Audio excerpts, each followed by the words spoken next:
Guys, I am here at the Poughkeepsie Farm Project where my friend Leon farms about 15 acres of mixed vegetables, and one of the big things he put in last year was 2 high tunnels, large high tunnels, some of the bigger high tunnels, freestanding high tunnels I've seen in the US. So I'm going to kind of walk you through them and kind of show you what the advantages are and how he's using them, and yeah, let's go inside and check him out.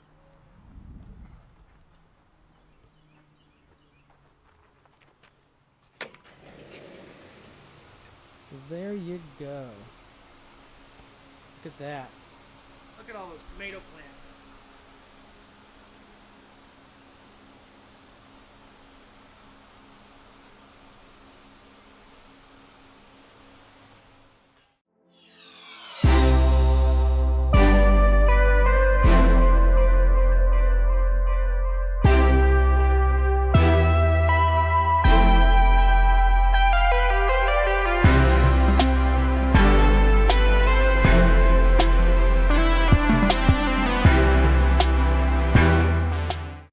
These things are 42 feet wide by 200 feet long.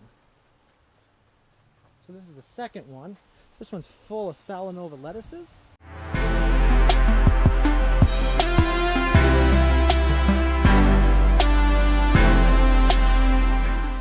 Using a oval shaped bow, and so it's really heavy duty, and then they go ahead and put these stakes at an angle in each side to make sure that that's staying in the ground well. And these are on 6-foot spacing. The one thing he's not quite crazy about is that this curves in here.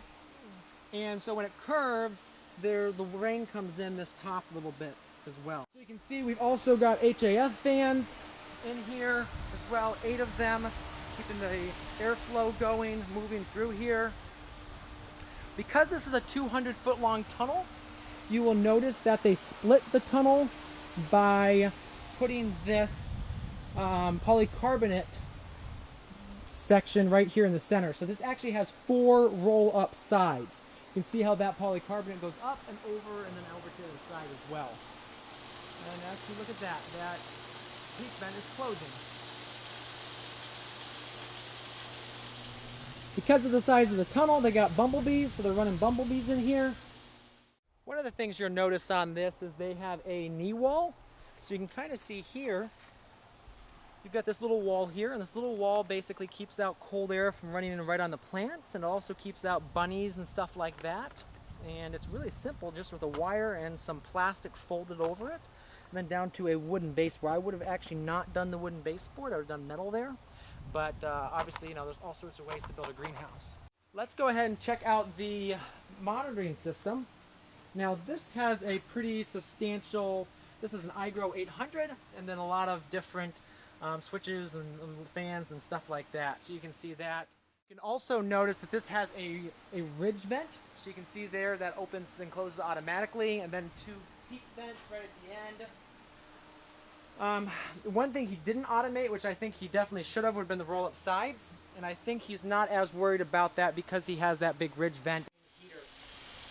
So you can see the heater they put in a heater at each corner, and then obviously the fans pull the heat down. But that's like a high efficiency.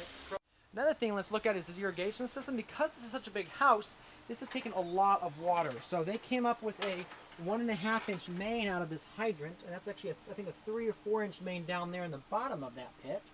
I don't know if you can kind of see it down there. They've got a Mixrite, which is kind of like a dosatron, and a good big filter, and then this goes to our overhead. So we've got 3 runs of overhead irrigation there, and then this goes to your drip, and have a automated switch on that too, a dig switch. So this is a 1.5-inch valve, automated pressure reducer, and then you can also come off here with a garden hose as well. So kind of just give you a bunch of options to kind of what you're trying to do with this. So as you can see on these doors here, they want to be able to get their equipment in and out. So these middle doors all slide, they're great big sliders. But if you want to use your big equipment, these open as well.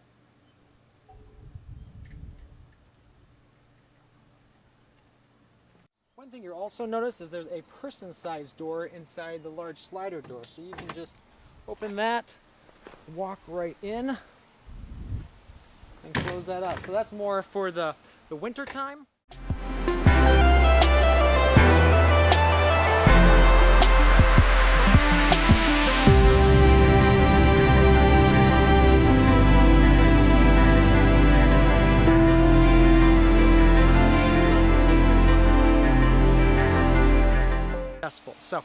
So why spend this kind of money on a house this size? Well, it will pay back normally within a year.